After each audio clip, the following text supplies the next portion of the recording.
Hi, moms. All right. Are you ready for the art stuff? I'm a visual learner. I'm a visual teacher. I'm also teaching art, so it only makes sense for me to be showing you the projects your students are going to be needing this semester at school. I think it's going to be awesome. I'm really excited. I am going to give you a brief overview of what I'm going to be teaching them, and then I'm going to be telling you recommending products that you need. You don't have to get these, but school is going to be based around these, at least art classes. So let's start with the little kids. Little kids, I'm going to be teaching them basics in art.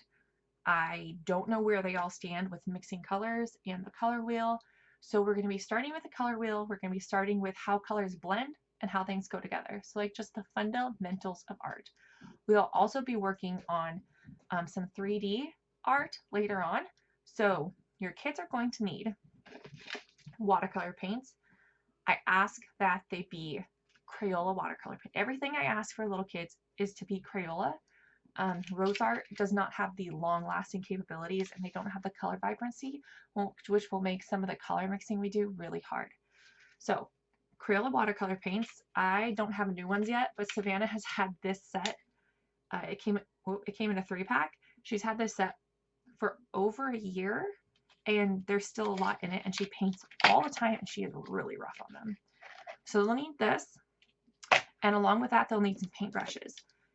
This option is open to all students. If you don't want to deal with buying paintbrushes, I have a giant jumbo multi-pack of all different types of paintbrushes. If you give me $1, I'll give you some paintbrushes. Easy peasy. I can supply the paintbrushes if you give me $1. Next, I'm gonna set these over here. Your students are going to need your little students will need crayons, okay? It doesn't have to be a 24-pack. It could be a 12-pack, totally up to you. And they're also going to need markers, all right? And a pair of scissors, all right? And an eraser and a pencil.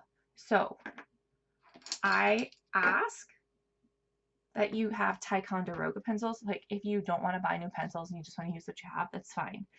But these don't break as quickly for little hands that press really hard, and their erasers are really good, and they're easier to grip than just a regular circle pencil. Ticonderoga also makes a big chunky pencil, but it doesn't fit in any pencil sharpener that I own. So great idea, kind of useless. But yeah, Ticonderoga is my absolute favorite. So that's that. Oh, and glue sticks. They're going to need some glue. I picked all of these things up from Walmart last night because they have their school stuff out, and it was incredibly inexpensive. I was so excited. I'm putting all of my daughter's stuff into a pencil case so that it can live in her school backpack, and we don't have to worry about it going missing with all the other art supplies in our house, because that happens, and then all the crayons get eaten by her little brother or broken or lost. And we just need to contain things. So I'm going to recommend that you get a container for your kids' art supplies to protect them and to make art class really easy, and to make it really easy to take home and bring back. So that's little kid stuff. Super easy. Now, on to big kid things. Are you ready? I'm excited about this. As far as curriculum, you do not need to buy a book. You do not need to buy something for them to learn from. You will need to buy a sketchbook. Oh, the little kids need a sketchbook too, okay? So all your students need a sketchbook. I ask that you get multimedia paper, which means it's thicker than regular paper, but not as thick as watercolor paper. So it's not as flimsy. It's really awesome. I'll link my favorite ones that I get from Amazon down below. They're nice and thick. This way your student can doodle and draw during the week. They will be having assignments, like things that I ask them to draw during the week just for practice, because I think it's really good to be practicing your dexterity in your hand, and for the older kids to be learning to draw what you see, not what you think you see. So that will be important for all students. All students are going to need a sketchbook. This size is perfect.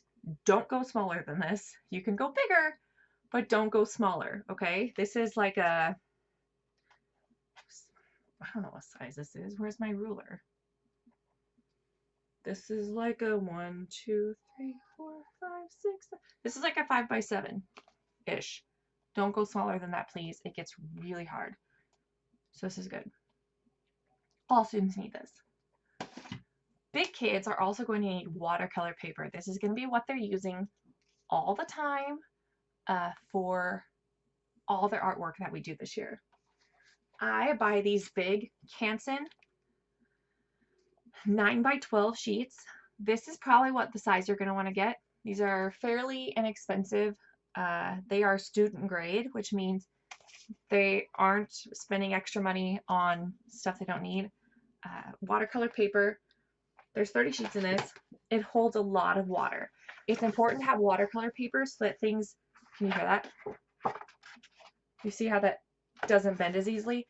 It's also textured to hold the watercolor paint on, and because it's thicker, it won't warp. Speaking of warping though, you will need Scotch tape. It would be great if every student had a roll of Scotch tape. I understand sometimes you forget things or you can't trust them. I'll bring my Scotch tape with me, but you're going to need some at home too, okay? You're going to need some Scotch tape at home. This kind, Scotch masking tape, because you tape your paper to the table so that it doesn't warp and the water doesn't seep off the edges. It's good stuff. You can't use regular tape because it rips your paper. So this is what you need. You are masking your paper from the paint. Masking tape. Now let's talk about the watercolors. I know art supplies can kind of be expensive sometimes. So I decided the only paint we're using this year is watercolor. We had tossed around the idea of having community acrylics, and for this semester, I don't think that's necessary. I think we could do everything we need to do this semester with watercolors, colored pencils, or markers. That's what we're doing. So I'm going to ask that you don't get your older kids just Crayola watercolors. I ask that you get them something a little bit nicer so that it can really help the quality of their art. I understand if you have kids who don't give a rat's butt about art, who don't really care about drawing, don't care about painting, who you don't think will enjoy this. I understand if you want to get them something super cheap, which is awesome because you can go to Hobby Lobby and you can buy tubes of watercolor paint from Master's Touch in a set for like $10. And let me tell you what's awesome about tubes, because I recommend tubes for everyone. You get a set of paint tubes, all right? You get them little like this, and then you get a little box like this. Right. Mine kind of has some paint on the edges. Okay. And it comes with, oh no, my green is sticky. It comes with little paint pans. You put a dollop of paint in here and it will last you months.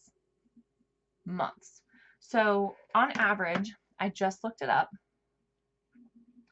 These watercolor paint tubes, you can get Arteza paint tubes and you can get a set of 24 on Amazon for $18.99, a set of 24. If you have multiple big students, this is what you're going to want to do.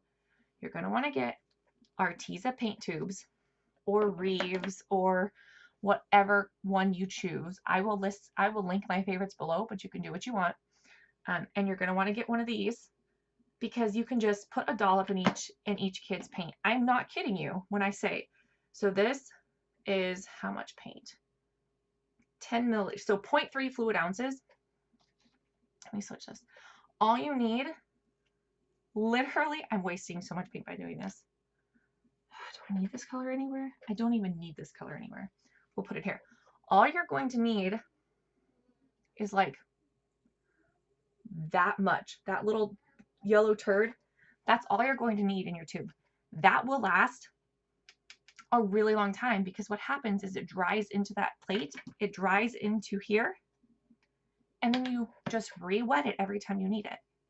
So it may seem like a big upfront cost, but I've had this palette of paint for 4 years. 4 years, and I've only had to refill it once. So the cost output there is really, really great. I really recommend doing this. Plus, if you get one of these, you have this mixing palette already attached with the lid. And what's great, especially for students who are going to be working on the same project for a long period of time,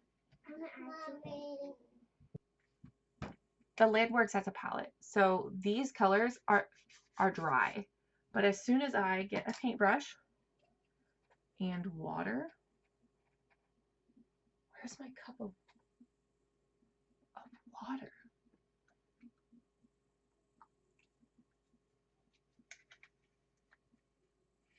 I can use this now. Like, it totally works again. See, look. So it's super awesome. I really recommend doing this. If you're just like, I don't care about palettes, I don't want to deal with tubes, I don't want to do this, my absolute favorite watercolor paints are these. There's a ton of them. Like, these are huge palettes. This is really heavy. This is a ton of super amazing, fantastic quality Japanese watercolor paint, like the best. And this set right here, which has a lot of paint in it, let me show you. I just found it on Amazon. It's called Kiritake Ganze Tambi watercolor. This is 36 colors for $39. I'm pretty sure this is gonna last you like a couple of years. Like, this will be a couple years worth of paint. But you don't have to get this. They have smaller sizes and they have travel cases that they just came out with. So you could do this too if you wanted. Totally up to you. But these are my favorite watercolor paints. I'm not going to make you get them. But if you don't want to deal with tubes, these are the way to go. What else? Colored pencils. You don't need fancy colored pencils, I don't think. I feel like even though Prismacolors are amazing, they're a huge investment, and I won't be teaching the students how to use these. So if they don't already know how to use these, don't worry. Do not get expensive pencils if they don't already have them or don't already know how to use them. Just get Crayola pencils, colored pencils, and you'll be good to go. Also, for markers for big kids, I ask that you get the super tips because we will need that fine detailing. They don't need to be a 50 pack. This is way too many. Like, honestly, this is way too many. I don't even use them all. I use like 5 of them. So like a 12 pack of super tips is totally fine, which are probably like $2. So that's everything, I think. I'll put links for everything that I have recommended down below. Again, if you don't want to worry about buying paintbrushes, you can give me $1 and I'll give you paintbrushes. Several paintbrushes. And I will give them to you in different sizes. So like $1 will cover enough paintbrushes in lots of different sizes for all the kids, okay? And then, yeah, guys, I think that's everything. I'm so excited to teach you. Brief overview. So I told you what we're doing with little kids. For the big kids, I have this giant art book that we're using. I will link it below, but don't buy it. Like, you do not have to buy this. You don't need to buy it. It's so excessive. But I will be picking art out of those books, that book, for every 2-week cycle. And during class, your students will be learning about that artist, that style of art, and possibly sketching out what they want to do.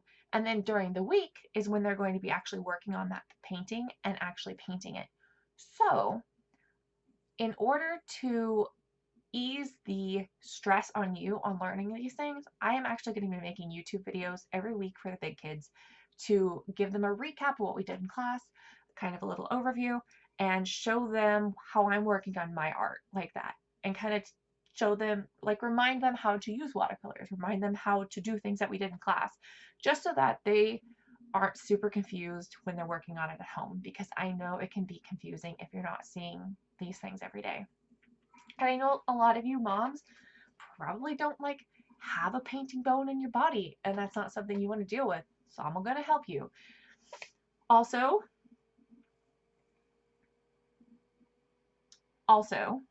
I think I'm going to do some sort of like memory work and quiz over the artists we did. So I will be sending you moms an email with the artists and the artwork and the year and the country for each piece of art that we use, so that at the end of the semester they can kind of remember and do like a little quizzy thing, which quizzes don't really matter, but I think it'd be fun. It's good to know things. It's good to be educated in art history, because then you can seem smart to your friends and you're cultured, which is always great. All right, that's everything, and I will see you soon. Bye.